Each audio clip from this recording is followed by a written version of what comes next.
दोस्तों हम noun chapter को कंप्लीट कर रहे थे। अब तक हमने 4 रूल्स देख चुके हैं। यदि आपने उन्हें नहीं देखा है तो चैनल पर विजिट कीजिए, वहाँ पर मैंने प्लेलिस्ट बना दिया नाउन के नाम से, तो आप वहाँ पर इजीली पढ़ सकते हैं। तो आज का रूल नंबर 5 है, कुछ नाउन्स प्लूरल एवं सिंगुलर दोनों ही रूप में एक समान होते हैं, यानी कि नो चेंज होते, चेंज ही नहीं होते, नो चेंज।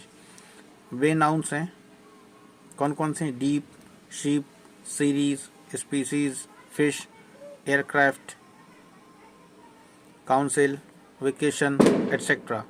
इनके अलावा भी वर्ड्स हैं, पर यही मोस्टली रिपीट होते हैं एग्जामिनेशंस में, एग्ज़ाम्स में, कॉम्पिटिटिव एग्ज़ाम्स में, तो आपको इनको याद कर लेना है। जैसे देखिए, हम बोलना चाह रहे हैं 1 डियर इज़ रनिंग, मतलब एक डियर इसलिए इज़ आया, पर 2 डियर आर रनिंग, तो यहाँ पर डियर्स नहीं होगा। क्यों नहीं होगा? क्योंकि ये सिंगुलर भी है और प्लूरल भी है। एक ही वर्ड में सिंगुलर प्लूरल दोनों की तरह इसे ट्रीट किया जाता है, इसलिए इन वर्ड्स को आपको याद कर लेना है। नोट आपको याद रखना है, फिशेस इन द एक्वेरियम। जब भी फिशेस लिखा वर्ड आपको मिल जाए, मतलब कि वहाँ पर मछली की नहीं, मछलियों की प्रजाति, विभिन्न प्रजातियों की बात चल रही है, तो फिशेस वर्ड भी आपको देखने को मिल सकता है। तो आपको ध्यान रखना है कि ये फिशेस मतलब कि उनकी प्रजाति की बात चल रही है। ठीक है। रूल नंबर 6 क्या कहता है कि हाइफिनेटेड नाउन का प्रयोग कभी भी प्लूरल फॉर्म में नहीं होता है। कुछ नाउन्स जिसमें हम डैश बोल देते हैं कि डैश लगा बीच में, है ना, इसको हाइफन बोलते हैं ना, हाइफिनेटेड। हाइफिनेटेड नाउन मतलब कि जैसे 2 वर्ड हैं और उस बीच में डैश लगा है, 100 रुपी, 5 स्टार, इस प्रकार के वर्ड जैसे लिखा है। अब देखिए एग्जाम्पल समझते हैं। ही स्टेज इन 5 स्टार्स होटल्स, है ना, तो आपको लग रहा होगा ये सही है, पर ये गलत है, क्योंकि यहाँ पर हमको 5 स्टार करना पड़ेगा, एस हटाना पड़ेगा। क्यों?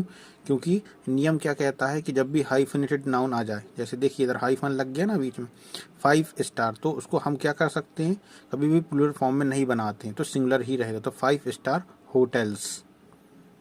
ठीक है, ऐसा ही तो जैसे बोलेंगे ही गैव मी 500 रुपी, बोलेंगे, रुपीज़ नहीं बोलेंगे। क्यों? क्योंकि यदि हम ऐसे रुपीज़ बोल देंगे तो ये नियम वॉलिड हो जाएगा। इसलिए हमें क्या करना है, जब भी कोई हाइफिनेटेड नाउन आएगा हम उसे सिंगुलर में यूज़ करेंगे। जैसे he gave me 500 rupee.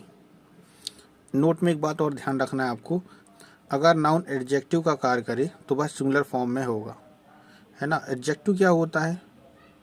Adjective क्या होता है? जो कि विशेषता बताता हो, है ना। जैसे कोई बोलेंगे, हम जैसे हम चाय पी रहे हैं तो हम बोलते हैं ना कि मैं चाय पी रहा हूँ, तो चाय गर्म है, तो चाय की विशेषता बता रहा है कि क्या गर्म है, ठंडी है, कैसी है।